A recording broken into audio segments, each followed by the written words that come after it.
নমস্কার বন্ধুরা, world news বাংলায় আপনাদের সবাইকে স্বাগত। চলে আসি সংবাদ শিরোনামে।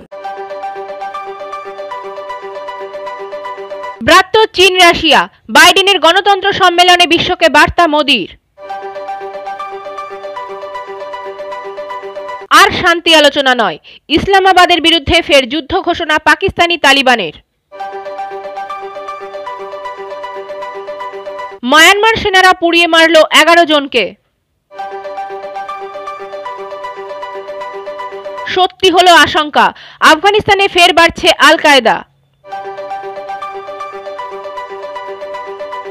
পূর্ব ইউক্রেনে গণহত্যার অভিযোগ করলেন পুতিন, ন্যাটো দেশগুলির সঙ্গে ফোনালাপ বাইডেনের। মালিতে মাইন বিস্ফোরণে নিহত 7 শান্তিরক্ষী। চলে আসি বিস্তারিত খবরে। ব্রাত্য চীন রাশিয়া, বাইডেনের গণতন্ত্র সম্মেলনে বিশ্বকে বার্তা মোদির। আমেরিকার গণতন্ত্র সম্মেলনে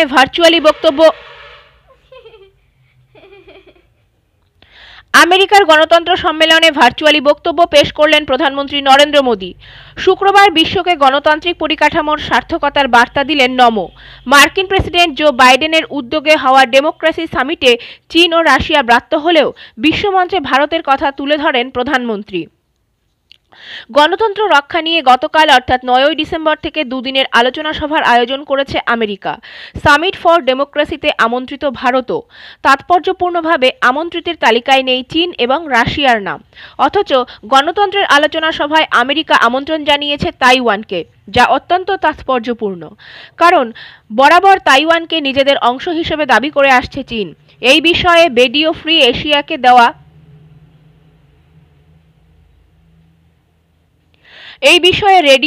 এশিয়াকে দেওয়া সাক্ষাৎকারে চীনা বিদেশ মন্ত্রকের ঝাও লিজিয়ান আগেই বলেছেন, তথাকথিত গণতন্ত্রের সম্মেলনে তাইওয়ানের আমন্ত্রণের বিষয়ে আমরা তীব্র প্রতিবাদ জানাচ্ছি।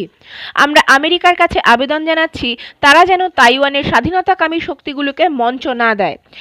এহেন পরিস্থিতিতে এদিন গণতান্ত্রিক কাঠামোর সার্থকতা নিয়ে প্রধানমন্ত্রী নরেন্দ্র মোদী বলেন, বিশ্বের কাছে ভারতের একটাই বার্তা যে গণতন্ত্রের সার্থকতা আগেও ছিল, এখনও আছে এবং ভবিষ্যতেও থাকবে।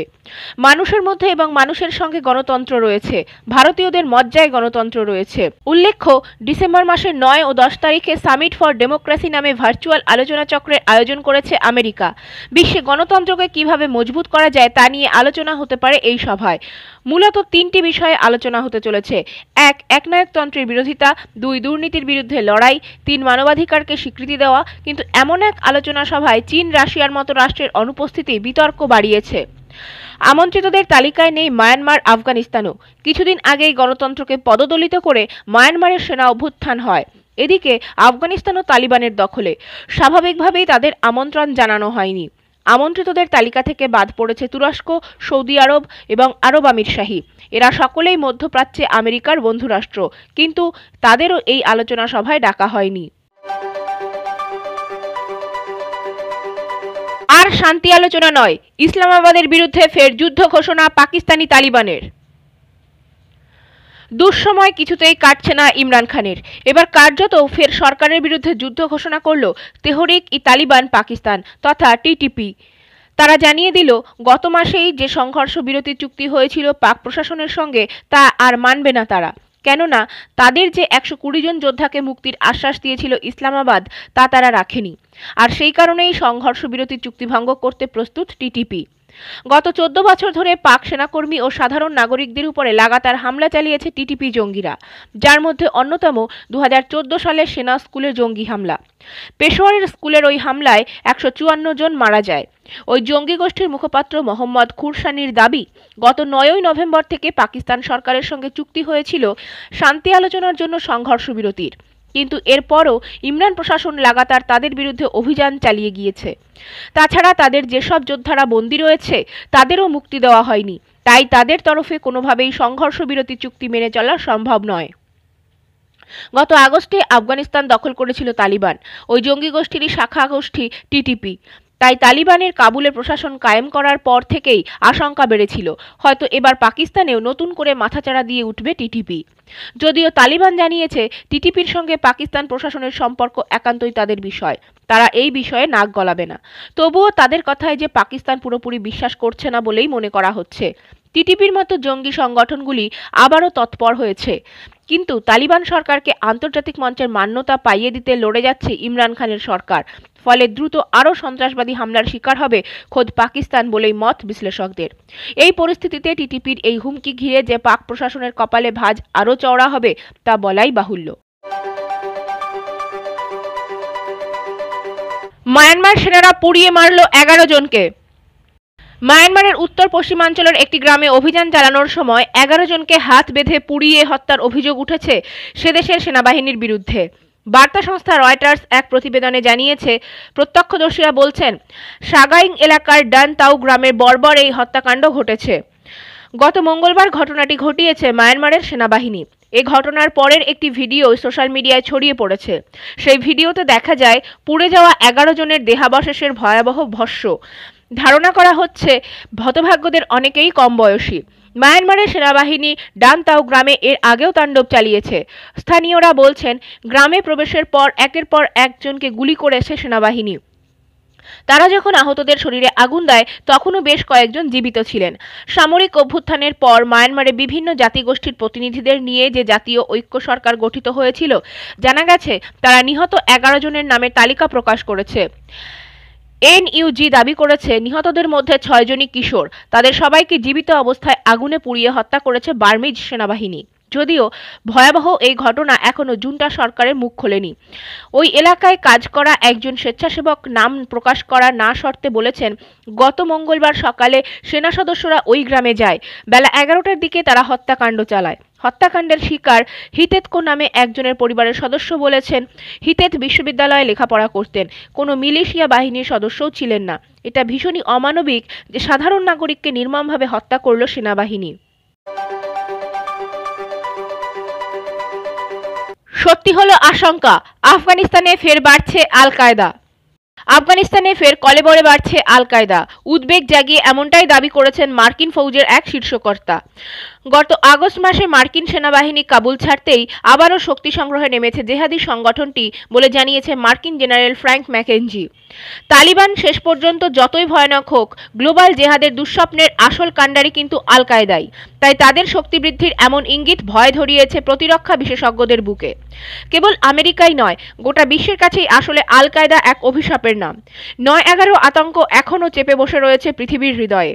এহেন পরিস্থিতিতে অ্যাসোসিয়েটেড প্রেসকে দেওয়া এক সাক্ষাৎকারে মার্কিন ফৌজের সেন্ট্রাল কমান্ডের প্রধান জেনারেল ফ্র্যাঙ্ক ম্যাকেঞ্জি জানিয়েছেন, আফগানিস্তানে আল কায়দা গতিবিধি বাড়ছে। সেদেশ থেকে মার্কিন ফৌজ সরে যাওয়ায় আল কায়দার উপর নজর রাখা ক্রমে কঠিন হয়ে দাঁড়িয়েছে বলেও জানিয়েছেন তিনি। আফগানিস্তান নিয়েই আগেও ম্যাকেঞ্জি বলেছিলেন, কেবলই সময়ের অপেক্ষা, রাতারাতি ওরা ফের ক্ষমতাবান হয়ে উঠতে পারে, বড়জোর 1 বছর। তার মধ্যেই ফের আমেরিকাকে লক্ষ্য করে মতলব ভাঁজতে শুরু করে দিতে পারে আল কায়দা। ওদের পরিকল্পনাই হলো আগে স্থানীয় সংগঠনগুলি একে একে পোক্ত করা, আর তারপর নিজেদের ক্ষমতা ফিরে পেলেই গ্লোবাল জিহাদের জন্য ঝাঁপিয়ে পড়া। উল্লেখ্য, ক্ষমতা দখলের পর আফগানিস্তানে আল কায়দাকে জায়গা দেওয়া হবে না বলে জানিয়েছিল তালিবান, কিন্তু সেই প্রতিশ্রুতি যে মিথ্যে তা প্রমাণিত। এদিকে মার্কিন প্রেসিডেন্ট আল কায়দাকে পাত্তা দিতে খুব একটা রাজি নন, কিন্তু তিনি যাই মনে করুন, জঙ্গি কার্যকলাপ বিশেষজ্ঞরা নিশ্চিত যে আল কায়দা রীতিমতো জেগে উঠেছে। তারা কেবল অপেক্ষায় রয়েছে প্রকৃত সুযোগের। আফগানিস্তান তালিবানের কবজায় চলে যাওয়ার পরে সেই সুযোগ বহুগুণে বেড়ে গিয়েছে। আফগানিস্তান হয়ে উঠতে চলেছে জঙ্গিদের স্বর্গ। সেখানে আল কায়দা ছাড়াও দাপিয়ে বেড়াবে আইএস কিংবা আরও সব জঙ্গি গোষ্ঠী, যা বিশ্ব শান্তির জন্য খুব ভালো খবর নয়। পূর্ব ইউক্রেনে গণহত্যার অভিযোগ করলেন পুতিন। ন্যাটো দেশগুলির সঙ্গে ফোনালাপ বাইডেনের। ইউক্রেনকে কেন্দ্র করে ক্রমে উত্তেজনা বাড়ছে রাশিয়া ও আমেরিকার মধ্যে। এহেন সময়ে অধুনা সোভিয়েত ইউনিয়নের অন্তর্ভুক্ত দেশটির পূর্বাঞ্চলে গণহত্যার অভিযোগ তুলেছেন রুশ প্রেসিডেন্ট ভ্লাদিমির পুতিন।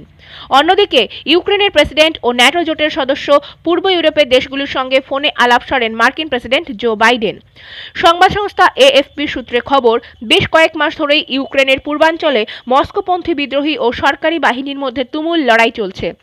এই বিষয়ে এক প্রশ্নের উত্তরে বৃহস্পতিবার রুশ ভাষাভাষী মানুষের গণহত্যার অভিযোগ তোলেন পুতিন। তিনি বলেন, প্রথম পদক্ষেপ হচ্ছে রুশ ভীতি। আপনারা এবং আমরা সবাই জানি ডনবাসে কি হচ্ছে। বিশ্লেষকদের মতে ইউক্রেন সীমান্তে প্রায় লক্ষাধিক সেনা মোতায়েন করে এমনিতেই যুদ্ধের আশঙ্কা বাড়িয়ে তুলেছে রাশিয়া। তার মধ্যে গণহত্যার অভিযোগে ক্রিমিয়ার মতো আবারও দেশটিতে হামলা চালাতে পারে রুশ সেনাবাহিনী। এদিকে রুশ হামলা ঠেকাতে পরবর্তী পদক্ষেপ নিয়ে আলোচনা করতে ইউক্রেনের প্রেসিডেন্ট ভ্লাদিমির জেলেনস্কির সঙ্গে ফোনে কথা বলেছেন আমেরিকার প্রেসিডেন্ট জো বাইডেন। একই সঙ্গে ন্যাটো জোটের অন্তর্ভুক্ত ইউরোপের দেশগুলির রাষ্ট্রনায়কদের সঙ্গেও ফোনে আলাপ করেন তিনি। নিজের বার্তায় বাইডেন স্পষ্ট জানিয়েছেন, বিদেশি আগ্রাসনের পরিস্থিতি কিয়েভের পাশে দাঁড়াবে ওয়াশিংটন। প্রসঙ্গত, কয়েকদিন আগেই ইউক্রেনের মিলিটারি ইন্টেলিজেন্স তথা সামরিক গোয়েন্দা বিভাগের কিরিল বুদানভ জানিয়েছেন, ইউক্রেন সীমান্তে প্রায় 92,000 সেনা মজুত করেছে রাশিয়া। মার্কিন পত্রিকা মিলিটারি টাইমসকে দেওয়া এক সাক্ষাৎকারে বুদানভের দাবি, আগামী জানুয়ারি বা ফেব্রুয়ারি মাসে হামলা হতে পারে মস্কোতে। মার্কিন পত্রিকা মিলিটারি টাইমসকে দেওয়া এক সাক্ষাৎকারে বুদানভের দাবি, আগামী জানুয়ারি বা ফেব্রুয়ারি মাসে হামলা চালাতে পারে মস্কো। শুরুতে রুশ যুদ্ধবিমান ও গোলন্দাজ বাহিনী ইউক্রেনের সামরিক পোস্টগুলিতে হামলা চালাবে, তারপর আসবে রুশ পদাতিক বাহিনী। তবে সমস্ত অভিযোগ উড়িয়ে দিয়েছে রাশিয়া। মালিতে মাইন বিস্ফোরণে নিহত 7 শান্তিরক্ষী। আফ্রিকার পশ্চিমাঞ্চলীয় দেশ মালিতে রাস্তার পাশে পেতে রাখা এক বোমা বিস্ফোরণে রাষ্ট্রসংঘের 7 শান্তিরক্ষী নিহত হয়েছেন। বুধবার দেশটির মোপ্তি অঞ্চলের বাং দিয়াগারা অঞ্চলে দুয়েনতাজা ও সিভারে শহরের মধ্যবর্তী রাস্তায় এই বিস্ফোরণের ঘটনা ঘটে। বোমা বিস্ফোরণে আরও 3 জন আহত হয়েছে বলে এক বিবৃতিতে মালিতে রাষ্ট্রসংঘের শান্তিরক্ষা মিশন কর্তৃপক্ষ জানায়। বিবৃতিতে বলা হয়, রাষ্ট্রসংঘ শান্তিরক্ষীদের বহনকারী একটি গাড়িবহর রাস্তায় পেতে রাখার বোমার ওপর পড়লে এই বিস্ফোরণ হয়। হামলার জন্য তাৎক্ষণিকভাবে কেউ দায়িত্ব স্বীকার না করলেও প্রাথমিকভাবে ধারণা করা হচ্ছে ওই অঞ্চলে তৎপর উগ্রবাদী সংগঠন আল কায়দা বা IS এর সাথে সংশ্লিষ্ট দলগুলো এই হামলা চালিয়েছে।